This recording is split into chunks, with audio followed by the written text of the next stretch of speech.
Sa iba pang tampok na balita, nais ng Department of Agriculture na mas isulong ang industriya ng family farming sa bansa. Tiwala ang ahensya na mas mapapalakas nito ang industriya ng agrikultura ng pagsasaka, pangingisda at coconut farming sa bansa sa pagsisimula ng bawat miyembro ng pamilya. Ayon sa DA, nakikipagtulungan sila sa Department of Agrarian Reform o DAR upang mabigyan ng permanenteng lupain na maaaring tamnan. Sa pagsusulong ito, maaaring magkaroon ng sariling kakayahan ang ating bansa na makipagsabayan pagdating sa agribusiness tulad ng pag-export ng bigas, isda at iba pang consumer goods.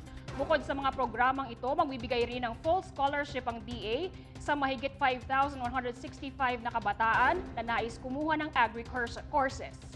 This day, we have given 5,165 free scholars to those students who want to take agri-courses para ma-encourage ang ating mga kabataan to get into agri-courses. Libre na ang kanilang tuition fee for 4 years kasama pa ang stipend.